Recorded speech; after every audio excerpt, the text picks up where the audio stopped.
we've changed the agenda to have a public caucus session prior to the Planning Commission, targeted a half hour and for the commission members to talk about elements. There's no public comment period during that. The public comment period comes as part of the regular meeting. And so, Cooper, will you query the roll? Chair Rich Spiker, Here. Vice Chair Douglas Bizzarni, Commissioner Carl Anderson, Here. Commissioner Jason Wazorek, Here. Commissioner Colin Russ, Bureau Chief Jackie Spry, Assistant Planner and Secretary Cooper Moore. I'm here. Thank you. So we have a quorum, right? All right. The public caucus session functions as a special meeting, is that right, of the commission? It's a time for the commissioners to discuss upcoming projects and things on the agenda without taking action. Okay. But is it considered a special meeting or not? Not considered a special meeting, Okay. no. Thank you. So, do either of you have topics to talk about during the caucus? Well, I think we wanted to share with the public some of our previous conversations at the last special meeting, right? Yes. We instigated via a letter that you penned. I don't think your mic's on. Yeah, I'm on. Yeah, it's on. Hello, can you hear me now? I think one of the topics we wanted to talk about today is Mr. Spiker wrote a letter on behalf of the entire Planning Commission to the mayor's office to instigate a refresh or the look at a whole new comprehensive plan. It's been 10 years since Erie Refocus was developed. Some progress has been made on that plan. We had a pandemic in between its development and now. So that's something that a lot of the commissioners have wanted to be able to discuss, and we can't do that unless we're together in this forum. Unfortunately, two of our members aren't here today. Yeah. The general feeling is that there have been substantial changes in the condition both within the city, politically, financially, and development-wise. And so the feeling was that Erie Refocus, which was essentially focused on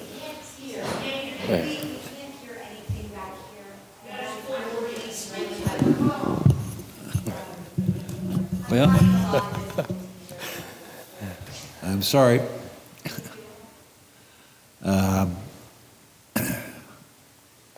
The Erie Refocused was essentially focused on blight remediation and not much beyond that in terms of land use or other items that might typically be covered in a comprehensive plan. And so the feeling was that this needs to be completely reworked and updated to reflect the fact that there's a new administration within the city with a different set of goals to be accomplished as the city moves forward. So I wrote a letter and recommended that the city pursue grant funding for this to happen. And I think it was received favorably to begin the process to put together the grant application under the MPC for funding to cover or help cover the cost of redoing a plan. And perhaps we can get an update on that later in the in the meeting for that. Earl, you have any thoughts on that item in particular? Thank you, Mr. Chairman. Yeah, I just wanted to say I applaud the new administration, Mayor Daria Devlin, and of course, the executive director of the Planning Commission and Planning Department, Jackie Spry, and all of the staff for the work that they've been doing and continue to do for their ensuring that we have been kept apprised of the ideas and concepts that are being moved forward within the city and to continue to move a vision forward for the betterment of the entire community. Okay. So I certainly appreciated the fact that we had the opportunity to sit down and have that summit meeting with them. Yes, it was very good. Other thoughts? I have a couple. I did a little bit of number crunching before I came to the meeting today. The previous version of Erie Refocused was based on 2010 census data. At that time, the city of Erie had a population of 101,786.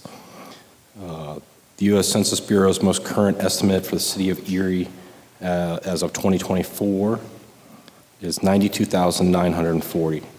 That means across 14 years, we've lost 8,846 of our fellow citizens. That puts us at a rate of 9.1 citizens leaving our city every week. Those are pretty scary numbers. There's a lot of balls in the air, so to speak, on economic development and how to solve this problem. I know one of the major pushes right now is that we need new housing. I struggle to calculate how there's demand for that. Yes, housing prices are up, and that's probably more of a factor of the dollar and inflationary issues. There was a recent Go Erie article dated March 7th. Our housing is down, our housing prices on average, median home prices down 12.6% in Erie County, not just the city. We're below state average, we're below national average on housing prices. So what is the goal when we update our master plan for housing? Our previous master plan had an entire chapter, or not chapter, but 2 pages on disinvestment.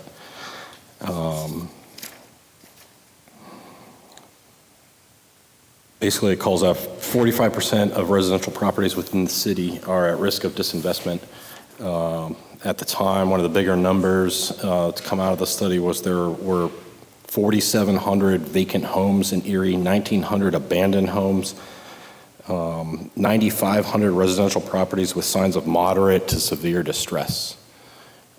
My hope and desire as a member of the Planning Commission who's studied these numbers is that instead of trying to develop new housing where there's very little demand, is to improve the current housing stock to avoid any further disinvestment.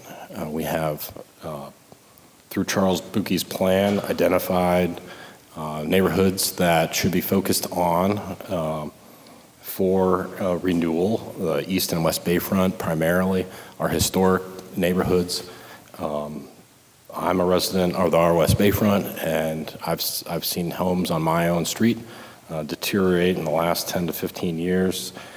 Some of the most beautiful historic homes have now become abandoned. And this is a snowball effect that we need to slow down as our population continues to decrease further.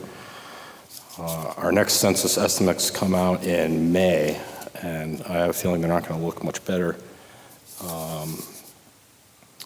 From looking at the broader numbers across the entire, the 10-year actual hard numbers, from 2010 to 2020, 13.4 people left Erie every week. We got to do something soon. And obviously, our current plan isn't working. It's not functioning. It hasn't accomplished what we want it to as far as leveling off that decrease. There's other factors at play in our country right now.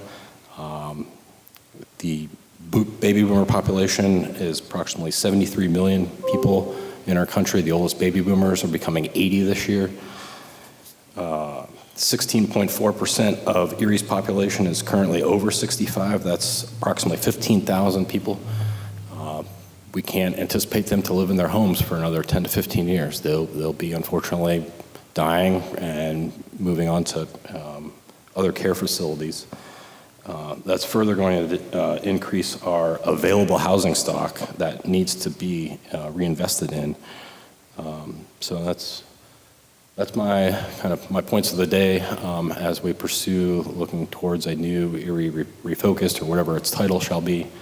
I think Charles Buki did get some of the housing strategies correct.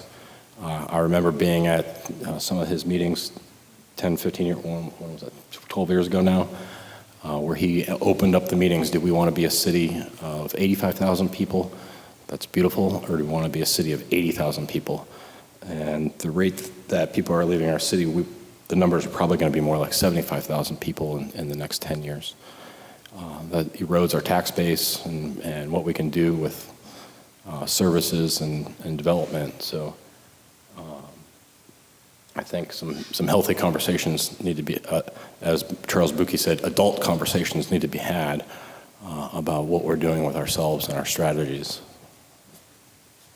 Thank you.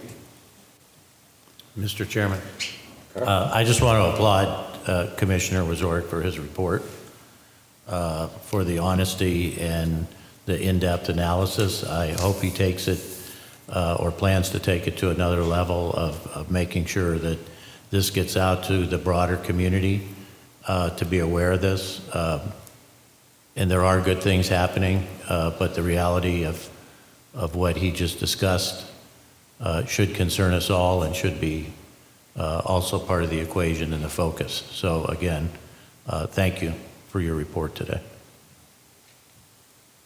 Thank you. Two items small items that have been on my mind. I note that in a recent meeting of the city's environmental committee, I noted that they've been working and considering on recommendations regarding a dark sky ordinance. I think that as part of the zoning review, I think it's important that those factors be incorporated as we go forward. It's the quality of lighting and how it affects neighbors and consideration of the environment is extremely important, and we want to begin moving in a different direction rather than having glowing orbs of bright light all over the city. Secondly, I had the opportunity to sit through a continuing education seminar on the design of bird-safe buildings. And I note that because Erie is located within a national or international flyway of migratory birds, Gold Point of Presque Isle is one of the important stopping points that I think that going forward, that's something important that needs to be considered as we look at updating zoning and planning requirements for buildings and structures in the city. That's really all I have. Carl, you have any other thoughts you would like to make? No, thank you, Mr. Okay. Chairman. Right. You good? Mr. Wazorek? While I was sitting here, I received a text that a member of city staff made a social media post that the city has spent $23 million in the last 15 years on redevelopment of housing. and that comes to 2,600 housing units are claimed to have been positively affected. But $23 million, that divides out to $8,846 a home. Everybody knows this day and age, $8,000 invested in your home might buy you half a floor of windows, maybe half of a roof. Just sharing stats. That's all I have. Okay. Thank you. There are no other comments. We'll call the caucus session to a close and proceed with the regular meeting. All right. First item of the meeting, since we've done roll call, is approval of the February 17th, 2026 minutes. Is there a So moved, Mr. Chairman. I have a motion. Do I have a second? Second. I have a motion and a second. All in favor signify by saying aye. Aye. All right. This is public comment and correspondence. This is item 4 on our agenda. You want to lay out the ground rules? Sure. Any member of the public that's here to make a comment can step up to the podium. And just for the record, we have not received any official correspondence. Okay. Thank you. Mr. Chairman, just so they're aware then, as in other bodies, if they pre-sign up, do they get a certain amount of time? And then if they don't sign up, do we get a certain amount of time, or do we give people an adequate amount of time to speak? I don't believe there's a limit for Okay, the Planning thank you. Commission. Thank you. Hi there, I'm Julio Reyes. The property is 1701 State Street, and I'm glad to hear about the planning. It's wonderful. I came over to make a public statement because I want, after working with Matthew and the current administration, I'm looking forward to have your approval to list these two properties, the Manicure Plaza, or the Manicure building, and the Labor Temple in the historical registry at the city level, and a strong recommendation to City Council. But I also want to make a public statement to encourage people to stick around this town. I'm making a project in the Labor Temple, and this is, I'm going to read. I'm really bad at reading, but just bear with me. We are building Lilia's Chapel. We have begun a major restoration effort on the 3rd floor of the historic Erie Labor Temple, where a new cultural and historical installation, Lilia's Chapel, is being created to honor the immigrants, escapees, and working class communities who shape Erie identity across generations. Naming in honor of my lovely and beautiful wife, Lilia, the chapel purpose extends far beyond personal tribute. The project is designed to recognize the people who rebuilt their lives in Erie and contributed to the region, cultural, economic, and social strength. Historical migration panels. The chapel will feature 14 original historical panels, each representing a major migration wave that influenced Erie's early development. The first panel will be the monarch butterflies, which are the ultimate migration symbol. The second will be Erie's Native Americans, Cat people, then French, British, including English, Scottish, and Irish, Germans, Pennsylvania Dutch, of course, African American, Polish, Italian, Russian and Ukrainian, Greek, Jewish, Mexican, of course, Puerto Rican, and Portuguese. Additional panels representing later migration waves and refugees communities will be added in future phases, including groups from the Dominican Republic, Spain, Bosnia, Croatia, Canada, and many others.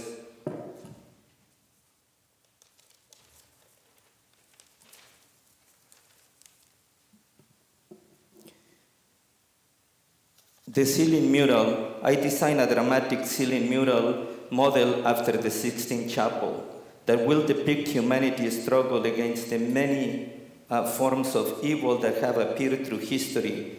The mural symbolizes the resilience and courage of those who fled ignorance, greed, indoctrination, dogma, sexism, violence, racism, discrimination, and hate, and who rebuild their lives in Erie, the nation, and the world. My hope is to see completed in my lifetime, unlike the La Sagrada Familia. I'm requesting community artifact collections. As part of the restoration, we're requesting copies of photographs, documents, and images of heirloom artifacts or objects that represent each ethnic group. These materials will help ensure that every community is portrayed with accuracy, dignity, and respect. We're trying to honor in the Erie labor legacy. In addition to the migration panels, the building will honor Erie labor history. Small murals throughout the building will recognize the unions that built and sustained the region's working class, including the CLU, cigar makers, typographers, bookbinders, and metal polishers, Local 506, United Electrical, Radio, and Machine Workers of America, iron workers, painters, roofers, steam fitters, laborers. This list will continue to grow as the project develops. Lilia's Chapel aims to become a cultural landmark, one that preserves Erie's past, honors its people, and inspires future generations. Thank you. Thank you very much for your statement. Anyone else?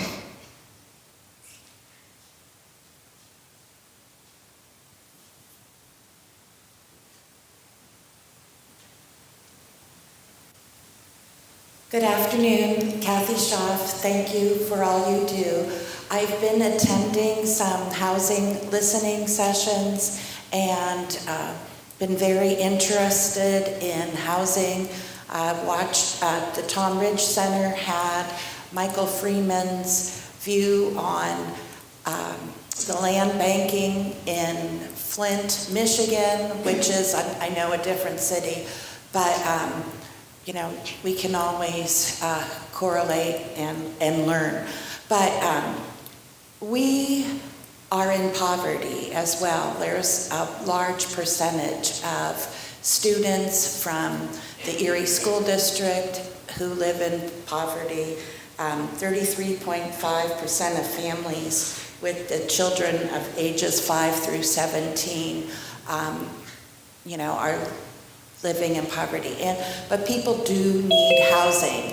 And I really feel that I know it's very expensive because I've been interested in this before to convert and upgrade the houses. It's sometimes more expensive that way than to build afresh.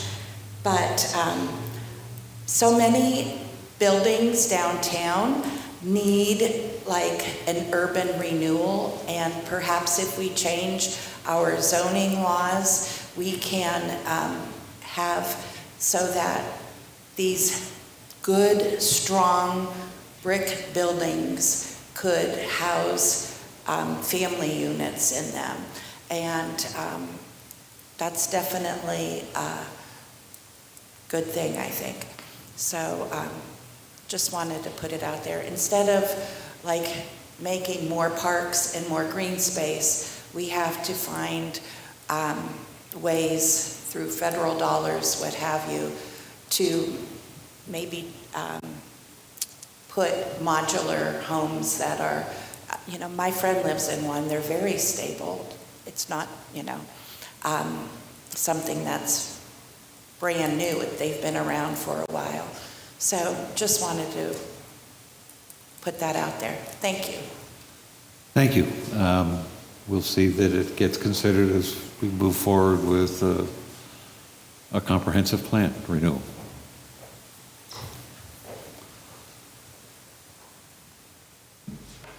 Commission, good evening. My name is Donald Crenshaw, and I'd like to thank this body for recently, a few months back, moving forward and allowing a project to take place that we were working on. And that project has closed, and there was with assistance from you and others in the building. I want to thank you.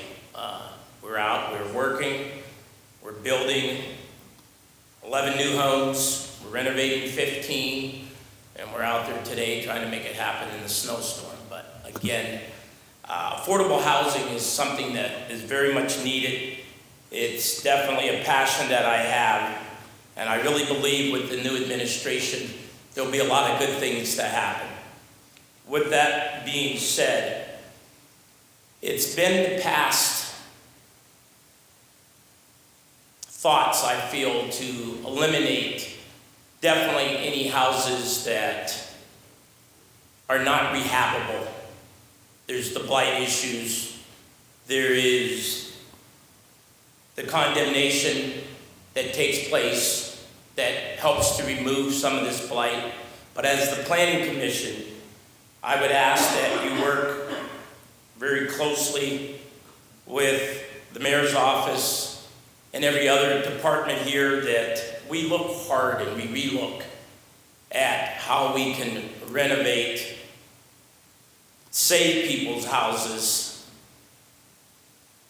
keep people from becoming removed from their property, and create that American dream of home ownership. At the same time, I know it's a desire of the administration to eliminate homelessness and people that don't have a place to live and get them off the streets. So in your plan, I would ask that you would look very hard at the procedures and the way that the bodies address properties that may not be in compliance with code. And I know if they're not in compliance with code enforcement is supposedly the first step. And then from that step, we enter into blight.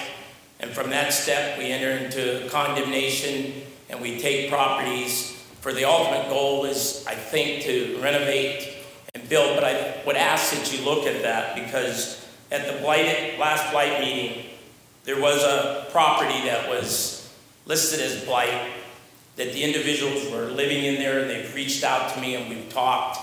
I will do everything I can do to help individuals take their houses from blight to code compliance. And from what I understand, I don't totally agree that it's happening, but code enforcement is the start. And after code enforcement has done everything that they've done or can do, then I understand the next steps can be blight. But when people aren't fortunate enough to be able to pay a water bill, a tax bill, or they have other problems, let alone a building that they may own that it's dilapidating and they need help, I just ask that we put a plan together that we help all the City of Erie residents that live in their own house, that may not have water on, may not have paid a sewer bill, may not have any utilities, and may have back taxes. The individual's house that was scheduled to be taken at a tax sale came up with the money and they took care of that.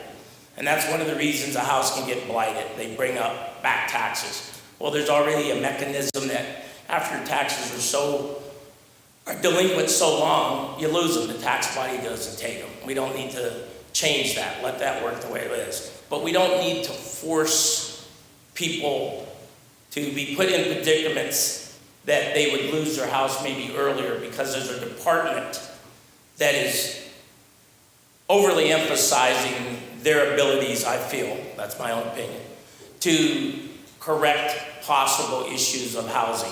If a person owns 4 walls and he's inherited it, he may not be able to pay his taxes, and they give you 2-3 years that you can be delinquent, and sometimes people need that to get their taxes paid. Water bills, sewer bills, utility bills, those departments take care of that. So I just would say to the department, do all that you can do. I, as an individual, as one of the larger developers, the only minority developer that's doing multiple units of housing, that you reach out to me, I would be more than willing to work with you and to see if together we can't make a better community. Because as the numbers are stated, a lot of people are leaving Erie, but if we can at least make sure those that are staying have a decent place to live, I think we're going to have a better community. So I thank you for your time, and I extend again my hand to whatever I can do as an individual to make a positive difference in our community. Thank you. Thank you, Mr. Crenshaw. I will note that I believe that the city is not able or does not foreclose, it's not quite the right word, on properties that are occupied, that they don't take properties that are currently occupied regardless of the situation as I understand it. And so, but I appreciate your sentiments, and I think that it's important that we all work together to improve the lives of all of our citizens. Laudable goal. Thank you. Any other public comments before we proceed?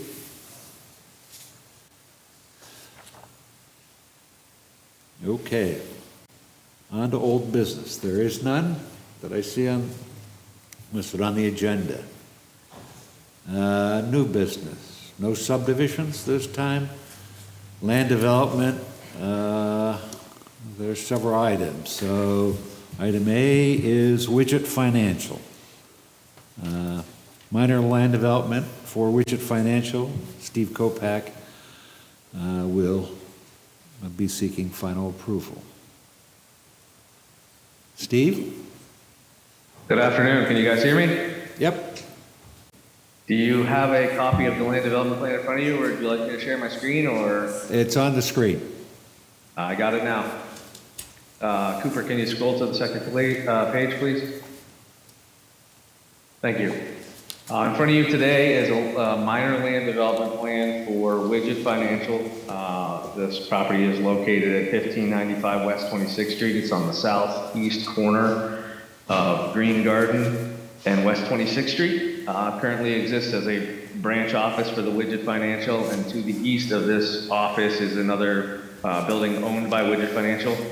Part of this project, we're going to demo that building and install what you see here is the 1,000 square foot canopy containing their ITM units with drive-throughs. As part of this, we'll have a little bit of stormwater conveyance piping to be installed to drain the area that we're going to create with the new impervious associated with the drive-through. I've sent it off to engineering for review. The overall impervious area is a reduction, so there's no additional stormwater management required. We're utilizing most of the existing entrances, and the only exit we'll be adjusting is onto Auburn Street. As part of the zoning review, I believe they came up with the requirement for the fence along the alley. The only question I had with regards to the fencing requirement was during winter months when the city would plow the alley, the potential for the snow to pile against the fence may damage the fence. I don't know if there's any consideration to be made for reduction of the fence requirement, but that was one of the comments that Jake Welsh had recommended that I kind of bring up at this meeting. So other than that, I believe we have submitted everything necessary to the entities and are just waiting for approval. Cooper, any comments? There were no outstanding comments from city staff. Okay. I assume the fencing requirement is a zoning requirement? I believe that's the case. Yes. That's correct, Rich. It's a screening requirement for zoning. No, I think that we can't waive a zoning requirement, and so if that's a desirable modification, I think you need to pursue that with the zoning hearing board. They have the power to grant relief. Okay. I appreciate the feedback. Yep. Motion to approve. That's all. Okay, I have a motion to approve. Before we approve, Mr. Chairman, if they are looking for some type of relief and want to go back to zoning, do they have to come back to us on an issue like a fence? Would they be better off doing that and waiting, or? No, I don't believe that it's necessary. Okay. I mean, I don't know how quickly the board might approve. Jason? I think you can do a motion to approve it upon approval from the zoning board for their variance. So you're approving it, but it's not fully approved until it goes to the. If the zoning board wants to give a variance. Yes. If, Yeah, if it's subject to zoning hearing board approval. okay. So Commissioner I think Wazorek? we're good. I just wanted to bring it up. I don't think they're going to go for a variance. I just wanted to, it was noted in the email from Jake, so I wanted to make sure I brought it up to your guys' attention and kind of got your feedback. Okay. Okay, so you want to try and seek that or not seek it? No, I think they're going to move forward with it. I just kind of wanted to see what your guys' thoughts were on it. He recommended that I bring it up during the meeting, so I just wanted to make sure that I did. All right. We show a fence on there, so we will not be seeking a variance. Okay. Okay, then, Mr. Chairman, I'll second Commissioner Wazorek's motion All right. as presented. Okay. I will note that Widget is a customer of Weber Murphy Fox, and I therefore have to recuse from the vote. All in favor signify by saying aye. Aye. Any opposed? There being none? Thank you. Thank you. Next item, Rarig Pacific, minor land development regarding their building. Steve, you want to talk about this one? Yes. Steve Kopak here again for Rearing Pacific Company. They're looking to add a 3,000 square foot office addition to their existing facility. It will encompass a small portion of their already office area, extend primarily over asphalt. The intent is to just connect the stormwater back into an existing structure where it currently drains to. Again, I shared this with the engineering and I have not received any comments. Like I said, it's primarily over impervious area, so no additional stormwater management was proposed other than connecting in some gutters and downspouts. We've showed a little bit of additional parking there, moving it forwards from where it was previously. Other than that, if you have any questions, I'm happy to answer them. There are no outstanding, Do you want to scroll for everybody else's? Yes. We've seen it. and there are no outstanding comments from city staff on this project. Okay. Motion to approve? Second. Motion and a second. All in favor signify by saying aye. Aye. Any Thank you again. opposition? You bet, thank you. Item C, Slovakia Business Park. This is a minor land development for Community Investment Coalition. Mr. Porter is here for Porter Consulting. So, Good afternoon. You can flip over to the, actually Porter Consulting Engineers here for MCIC regarding proposed greenhouse development. Next. So we're at the corner of Paragon Drive and Downing in the Slovakia Opportunity Park on the north side of Paragon, just opposite the commercial greenhouse facility that we designed and had constructed 2024 and 2025. This is a small 2,500 square foot community greenhouse with minimal parking and stormwater management to the rear or the north of the building. We have zoning approval, has been submitted to engineering.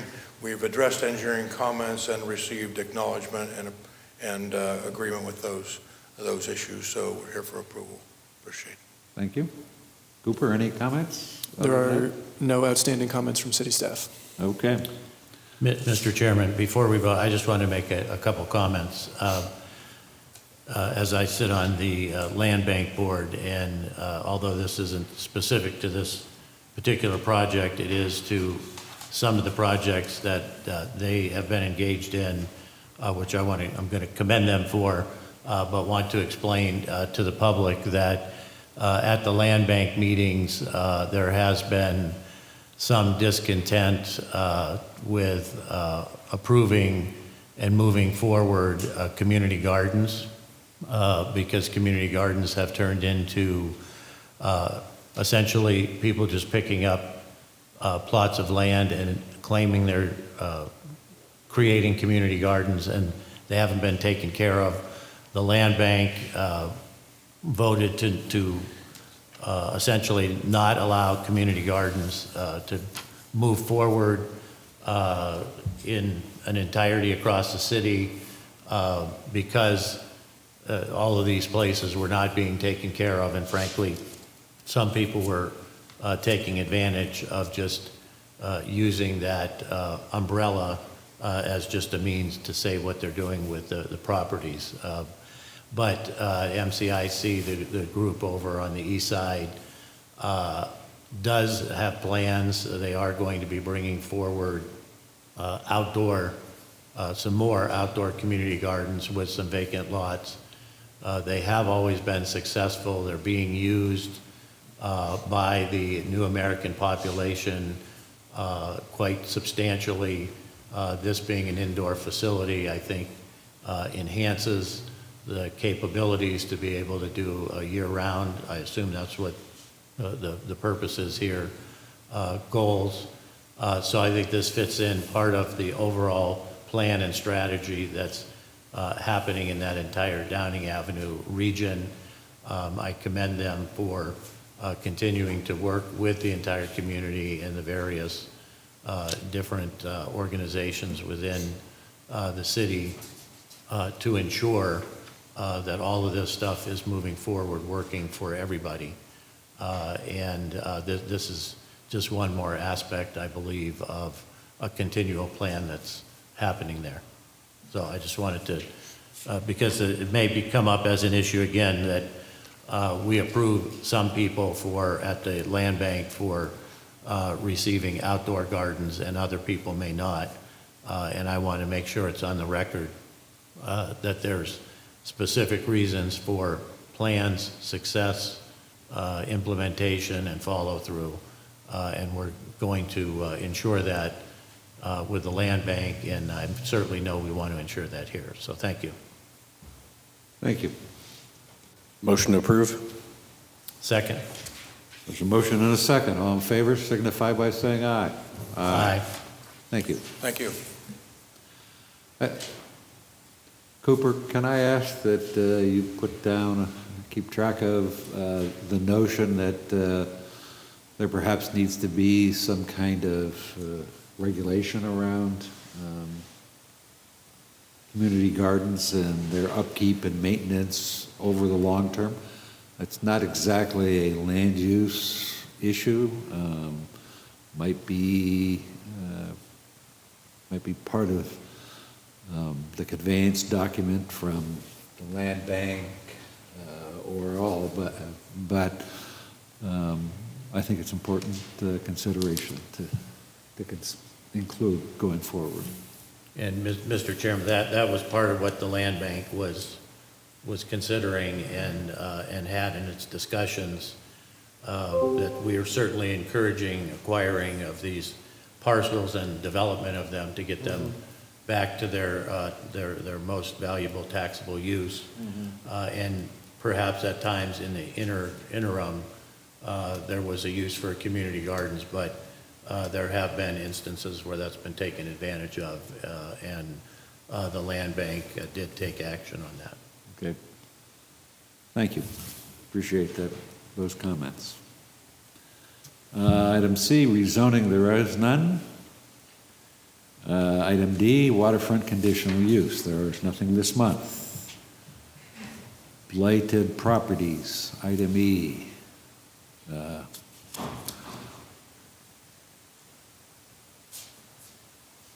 Good afternoon. Good afternoon. Chairman and Commission. It's my pleasure to be here today. My name is Gene Sundberg. I'm an attorney with the Marsh Schaff Law Firm. I'm here with April Decker in her capacity with the Redevelopment Authority. And I'm also here as the solicitor for the Redevelopment Authority and the solicitor for the Erie Land Bank and an assistant solicitor for the City of Erie. I've been asked to present this commission with a resolution requesting that this planning commission certify the following properties as blighted pursuant to the Pennsylvania Urban Redevelopment Law. Part of your package, I think you have that resolution that itemizes those properties. These properties were previously reviewed by the City of Erie Blight Property Review Committee. After individually evaluating each of the properties and the conditions to make sure that they met with all the applicable statutory criteria, the committee determined, again, that's the City of Erie Blighted Property Review Committee, determined that the properties met and exceeded the definition of those blighted properties under Section 12.1C of the Urban Redevelopment Law.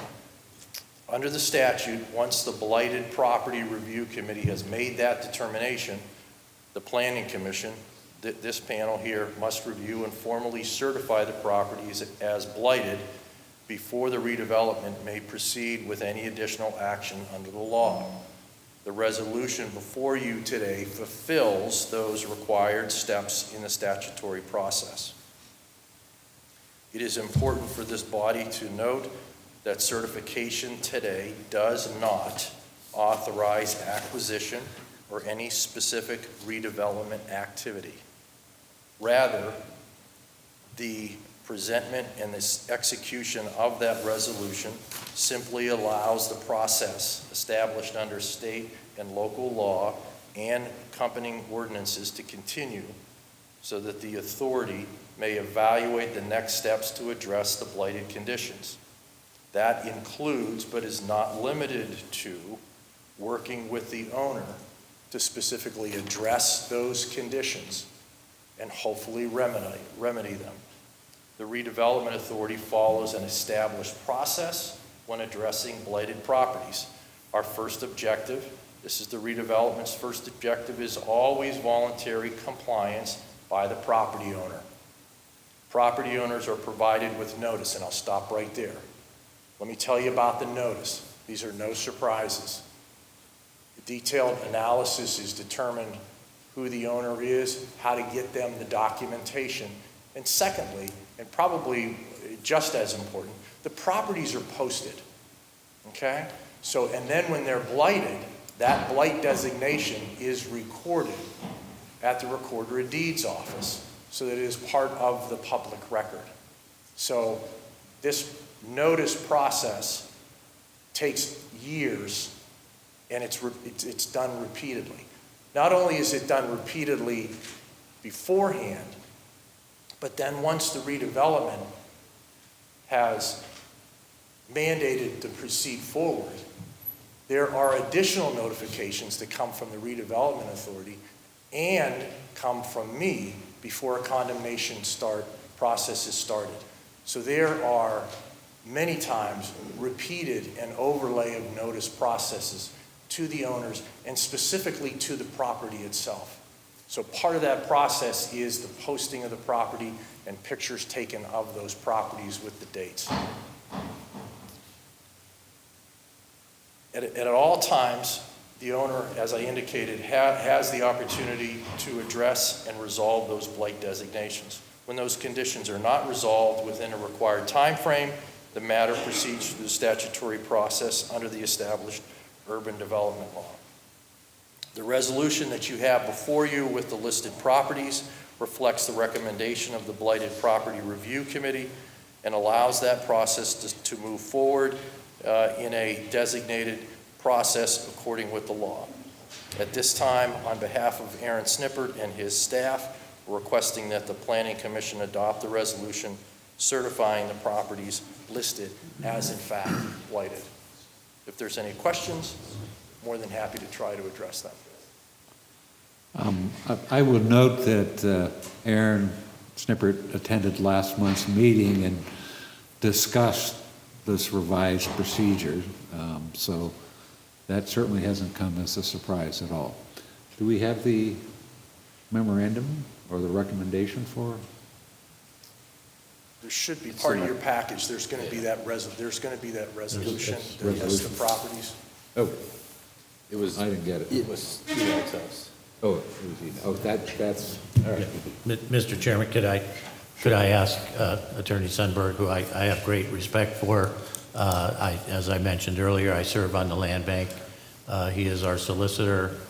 There's a tremendous amount of work that's being done there. And we supported moving forward with this process. As I mentioned yesterday at the meeting, it is a process that goes through several entities along the way. Thank you. But I also had cautioned that the wheels of government move slow and purposely so at times for both the government and for the taxpayers and the property owners to be able to, as he suggested, attempt to resolve potentially outstanding issues. I think when we originally had talked about this a couple months ago, there's well over potentially 100 homes that could possibly fall under this category. And we were looking at a minimum of at least 25, excuse me, that rose to a level that they were trying to whittle down to have the funding for 10. And then it moved on to the blight review. I just wanted to bring up, and so we're all cautioned, because Mr. Chairman, you had mentioned this earlier, that there's never a property that is blighted where somebody is living in the home. And I think there was some at the blight review committee, and just want to make sure with the list that we have, that there was a home where the people were in jeopardy of losing by tax sale, and I think it was actually brought up earlier here, was able to pay the taxes, but did not necessarily have the ability to resolve the code violations. And we're talking a lot about housing, we're talking about adaptive reuse and saving properties. We're also and many other elements of government talking about people being able to stay in their homes and have independent living. And I just want to make sure that we're not infringing on any of that in the list that we're moving forward, and that we're reviewing and double checking, as I know we are, but I'm just making this statement, but reviewing and double checking to make sure that that's not happening. And I would suggest that with all the money and programs that we're talking about throwing at all of these things, and this goes back to Mr. Wazorik's comments, that it really comes down to about $8,000 per home. With all this money that we're spending, perhaps we should have a program set up to help these people that have these code issues that could potentially be staying in these homes, but they may need a little extra help. So I think we should be talking about those kind of plans as well. But I just wanted to make sure that were those issues cleared up, or what? I don't know exactly everything that happened, but Commissioner Anderson, thank you. I am sure that the properties that are on this list, that there is no one living in those properties. If it is determined that they are, then, as you said, the wheels of the government slow down to make sure that we're not throwing people to the curb. That's not what we want to do. That's not what has happened. I can assure you that has not happened with any of the other condemnation processes. So there is a time frame after this body authorizes and certifies this list. There is a process to go through where there's inspections of the properties, there's photographs of the properties, there's appraisals of the property to make sure that no one is using that as their residence. Now, there have been situations where there have been people who do not have any ownership interest in the property. They're in there. So we're working hand in hand with the City of Erie Police Department, who have been very helpful to make sure that those people are removed before we go forward. But as previously indicated, yeah, these are not residences of anybody that of an ownership capacity that would be taken. And if there is that situation, there is an extended period of time within which to accommodate those individuals. And also, if there's issues that have arisen that puts them on a blight list or a potential blight list, as those issues are being resolved, they're removed. Any further action is stopped, et cetera. And the process that we're talking about is not this isn't taking the final step. This is just another step in the chain to continue to work with the parties to try and get compliance or work to achieve compliance before Commissioner Anderson, condemnation. Commissioner Anderson, that's exactly right. So if at any point throughout this process, those code violations are addressed or rectified, they immediately come off, immediately. That's what we want them to do. Again, that's why the wheels of the government move so slowly, to give that property owner the opportunity, even this late in the ball game. It's never too late. But if they have the ability to rectify theirs or are working toward that, absolutely, we stop, we let that happen, and then ultimately we have been successful in having that blight designation removed. Okay. Thank you, Mr. Chairman. Thank you. Thank you for your comments. We need a motion to We approve need a the... motion to approve the resolution. I will motion to approve the resolution. A second? I'll make a second. All in favor signify by saying aye. Aye. Aye. Any opposition? Being none, motion is carried.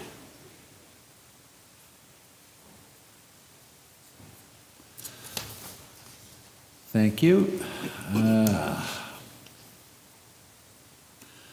Also note that I sit on the Commission's designee to the Blighted Property Review Committee, and it's been very interesting work. It is amazing the hoops that the authority must jump through to get people to that point. And it's amazing the subterfuge that some owners undertake, use and abuse both properties and tenants, potential tenants, in the city. It's just, it's a very difficult problem that's slowly being addressed. Okay, we'll move on. Historic nominations.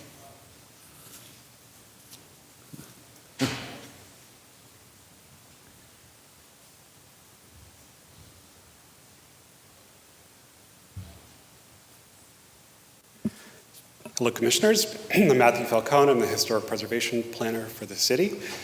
We have before us two historic nominations, one for the Erie Menacor Building, another for the Erie Labor Temple. Both were initiated by the property owners. They were both reviewed before the Historic Review Commission earlier this month on the 2nd. Both were found to, we'll do one at a time. The Menacor was determined that there was reasonable cause for it to be considered historic, and the Historic Review Commission provided a positive recommendation to City Council for its designation. So today, before you, you are charged with reviewing the nomination within the lens of established city plans. The building is located at 1607 State Street, and that is in the Sisters of St. Joseph Neighborhood Network. They were notified of this nomination and have expressed support.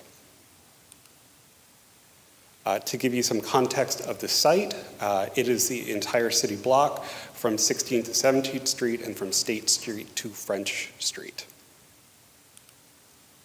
Some site photos. This is the primary facade of the building.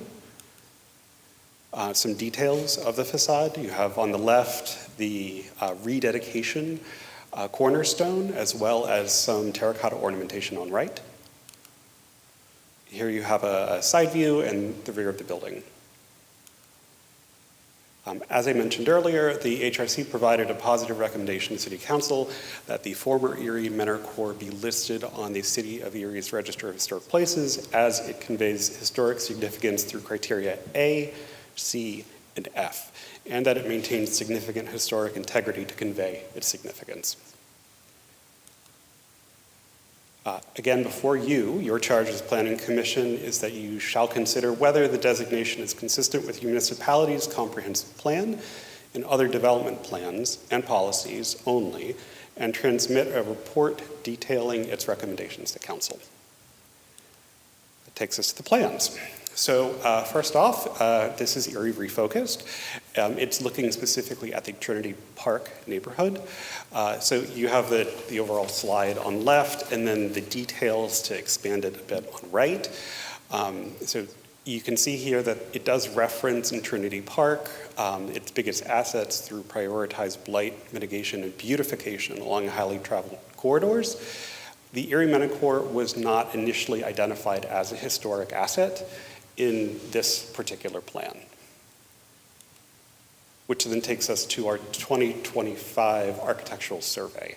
The survey, which was conducted by a consulting firm, did identify this building as potentially being eligible to be listed on the National Register.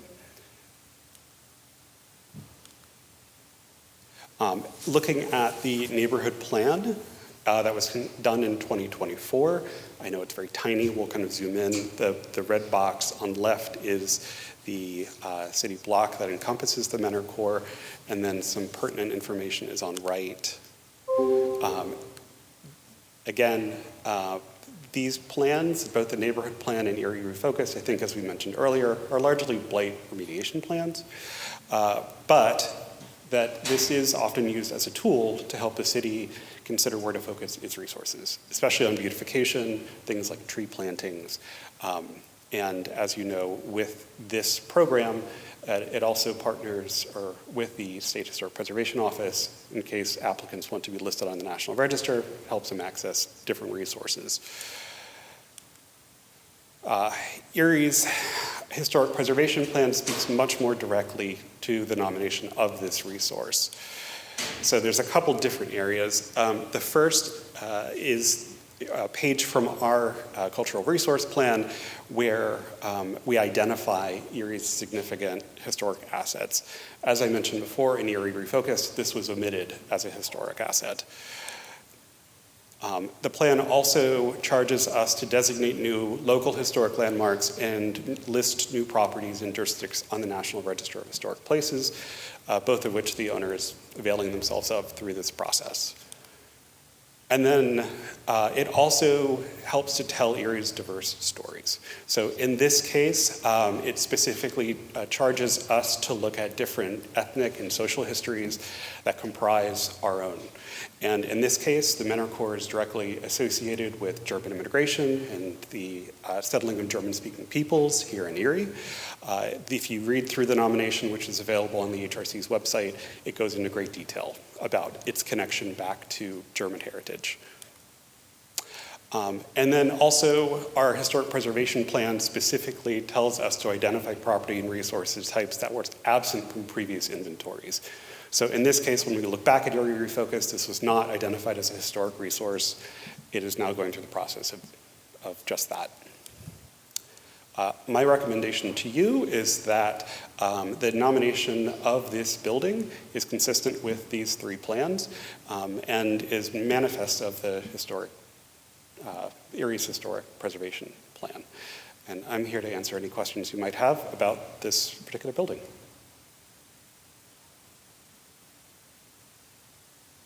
Well, the nomination, will that do anything to protect any of the interiors of the building? The local designation does not. So local designation only looks at the exterior of the building.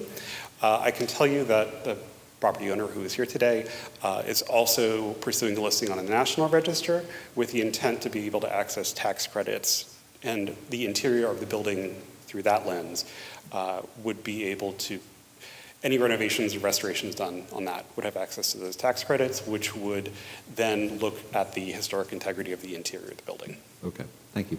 Mhm. Anyone have questions? I motion to approve the nomination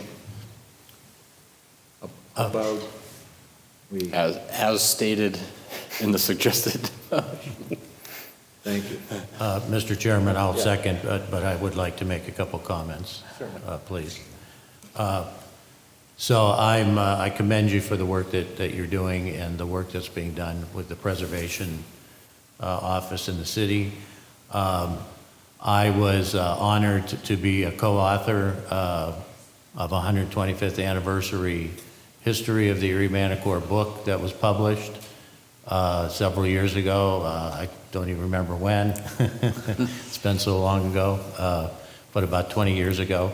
And Attorney David Unger, lifelong Erie person, was the chair, and of course retired Police Lieutenant James Schwartz, lifelong Erie person, was the vice chair of the committee that we worked on co-authoring the book. It's a fascinating history of one ethnic movement into this community of many, making up our rich heritage, and the fact that it has a new life and a lease on a new life shows how historic preservation and those who gravitate towards it and accept adaptive reuse can really protect our heritage and continue to make the life of a building live beyond any one person's lifetime and through the life of the community. So I have a personal feelings and interest in this project, and commend you for moving it forward on the list and the work that's being done there. So I am honored to second the motion, Mr. Chairman. Thank you. We have a motion and a second. All in favor signify by saying aye. Aye. Any opposition? Thank you. Thank you.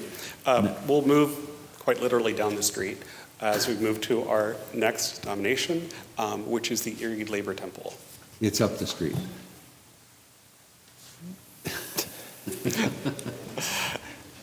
So again, this nomination was initiated by the property owner and was considered before the Historic Review Commission earlier this month. It received both recognition for or determination of reasonable cause to be historic, and also received a positive recommendation to City Council. I would like to mention that on the agenda, the address is incorrectly identified. So this is 1701 through 1707 State Street. So when we go into the meeting minutes, we'll need to have that updated. It's 2 buildings and 4 addresses. Even though we are just a block away, we are in a new neighborhood. So the neighborhood is Central City, which is also within the Sisters of St. Joseph neighborhood network. Again, both community entities were, we notified them of this nomination. Both were supportive. Here you'll see that the resource is bounded in red. The Erie Labor Temple, as you can see, is this 3-story building on left. However, well, I'm sorry, this is the primary facade and secondary facade of the Erie Labor Temple. Here you have a bit more detailed view of the secondary facade in the rear of the building, but the building also includes the next building, so this is 1705 and 1707. They are all connected on the second floor. And so that when you access through the Labor Temple on left, that once you reach the second floor, there are offices throughout each of these buildings. The nomination was considered before the HRC earlier this month, and they determined that the former Erie Labor Temple be listed on the City of Erie's Register of Historic Places, as it conveys historic significance through criteria A and C, and maintains sufficient historic integrity to convey its significance. What was particularly interesting about these nominations being in tandem with one another is that they have related history.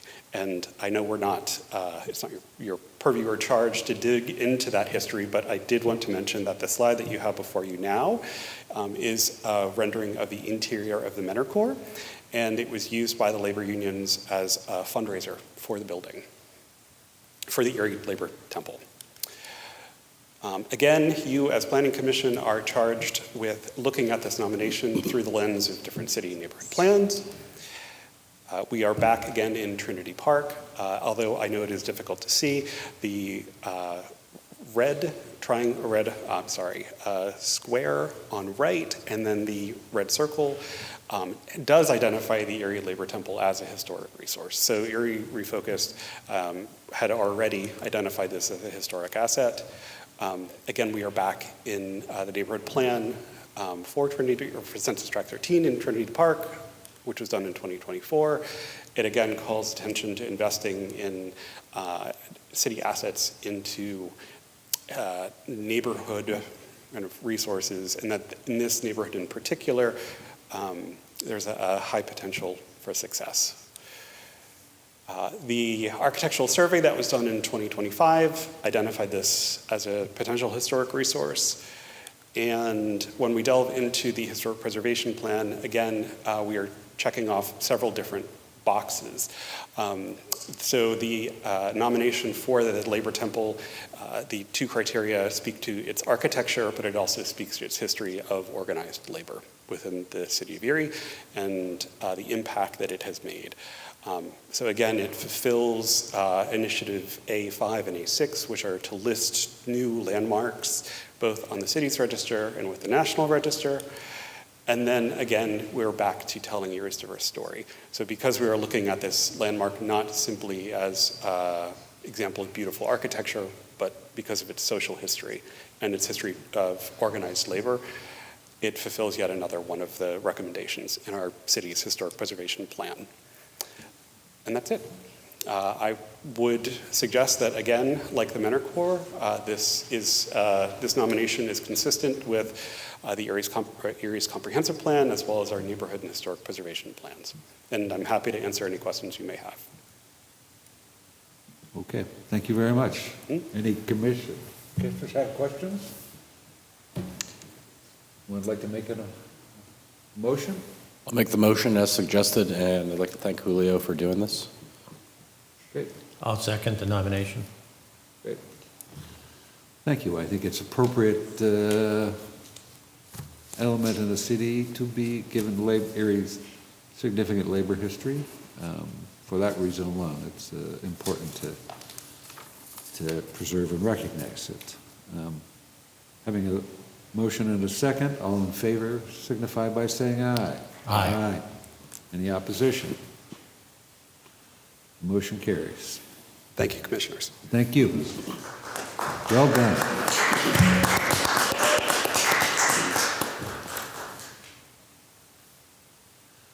All right. Item D, Design Review Committee. Oh, we can see now. First item is the reappointment of Mark Stegg to fill the Erie County Historical Society seat. Second item to consider is reappointment of myself to fill a licensed architect seat.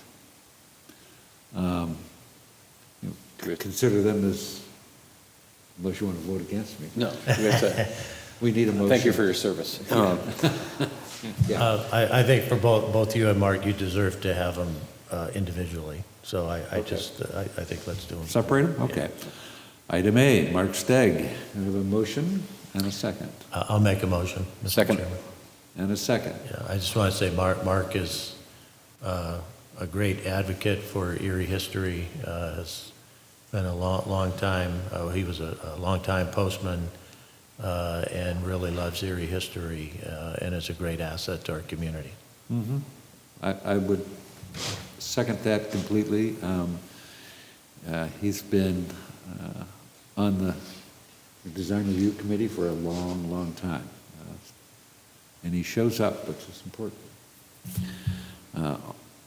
All in favor? Aye. Aye. Aye. Any opposition? No. So, on to the next item, the appointment of myself to the committee.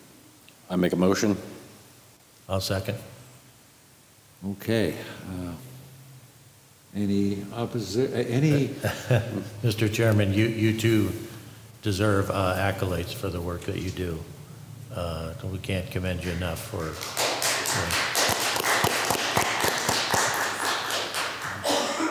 thank you. As maybe the longest term member on the committee, I appreciate that.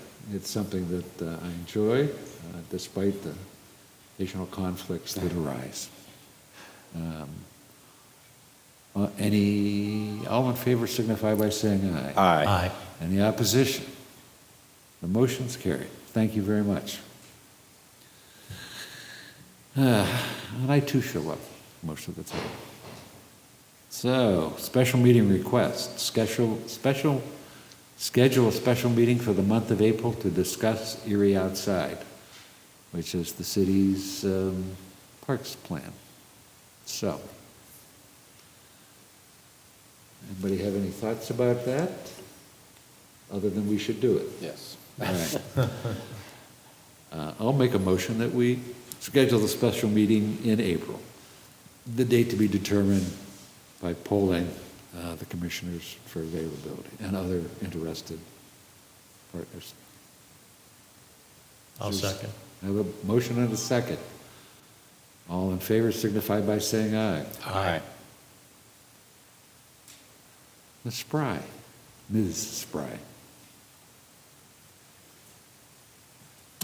Thank you. Good afternoon, Commissioners. My name is Jackie Spry, and I'm the Bureau Chief of Planning and Zoning.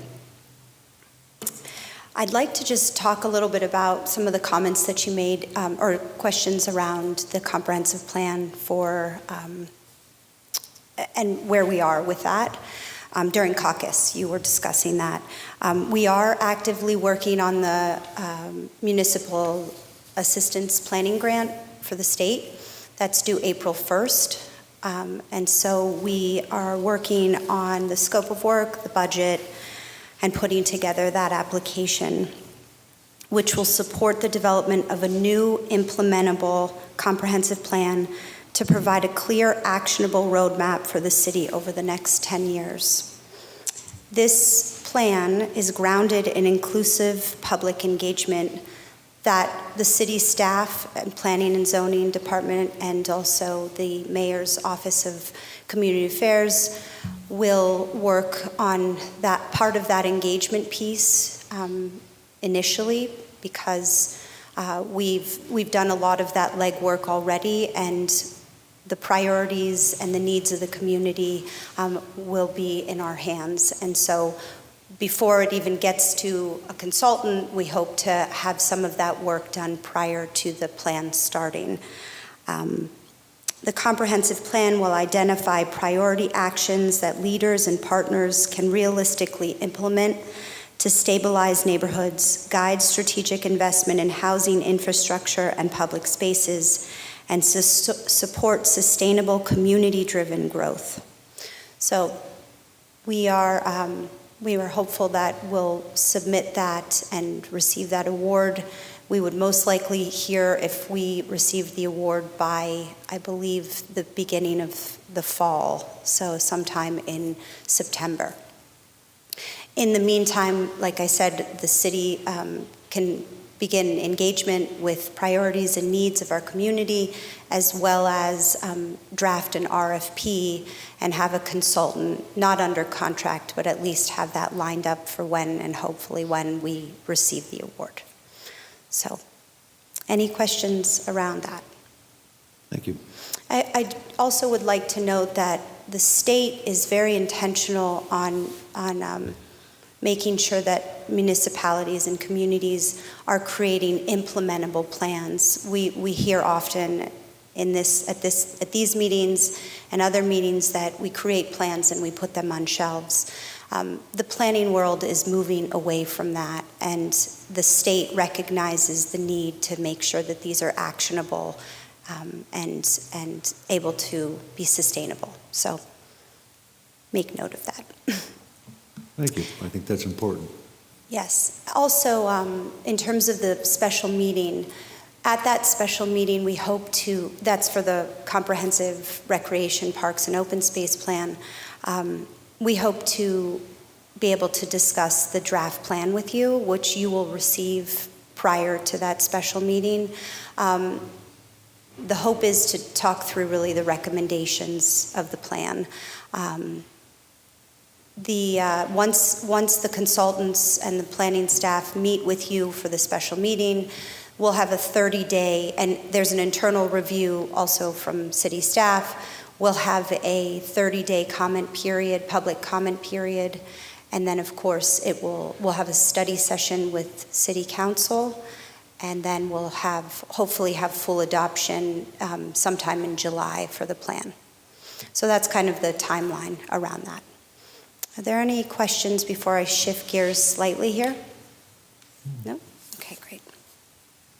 I was just going to move my microphone a little bit to the side so I could speak to the audience as well, if that's okay.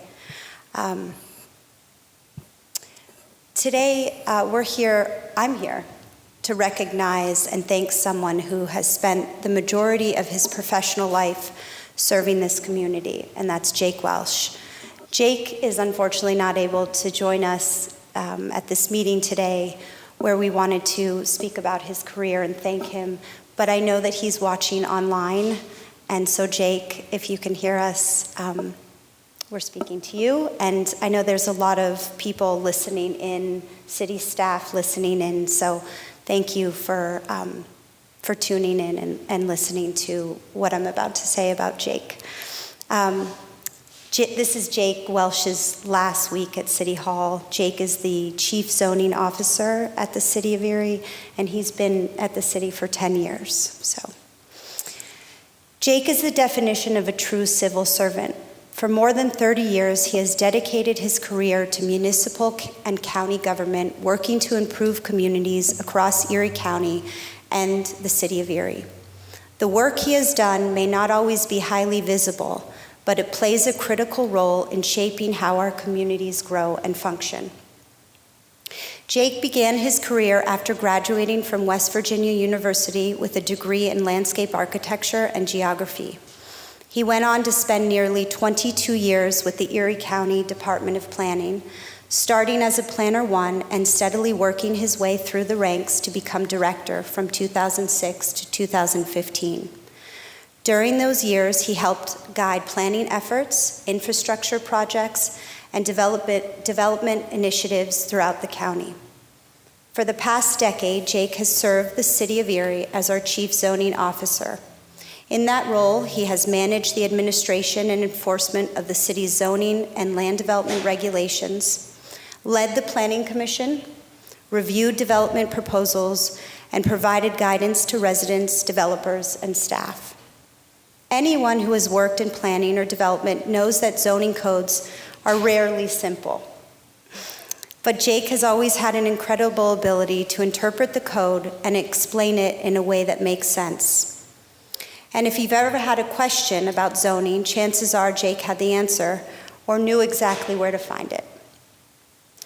Jake also holds AICP, which is American Institute of Certified Planner certification, and his decades of work in planning reflect not only his expertise, but his long-standing commitment to the profession. I'd also like to share just a quick personal note. 23 years ago, when I started my first job out of college at the County Planning Department as a Planner 1, Jake was the transportation planner there. He introduced me to the MPO, and to the world of transportation planning, and even showed me how to set up a PennDOT traffic counter across the road, which to me was very exciting at the time. At that time, everything was very new, and Jake was always approachable, patient, and willing to share his knowledge with someone just starting out. Jake's career reminds us of the importance of public service. Local government is about the everyday work that helps our community function and grow, and Jake has spent more than 3 decades contributing to that work in meaningful ways. Jake, on behalf of everyone here and across the city of Erie, we want to thank you for your dedication and the knowledge that you shared with us over the years. We wish you the very best in your next chapter, and thank you.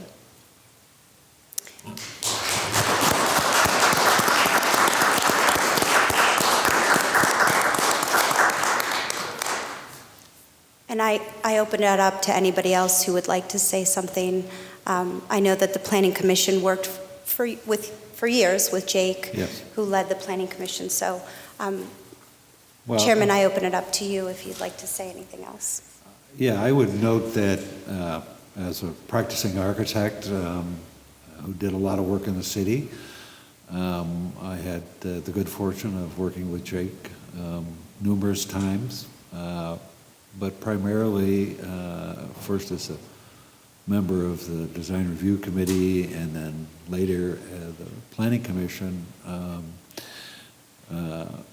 which he was the secretary and perfunctory leader, or basically the leader of those efforts for many, many years until the city actually hired a planner and then an assistant planner. He was a pleasure to work with. He was always collaborative and looking to how to make what we did better and focus on the important elements under discussion. So I wish him well as he goes into retirement. Anybody else? I thank Jake as well. I echo your statements. Thank you. Thank you. Only one item left. Motion to adjourn. So moved.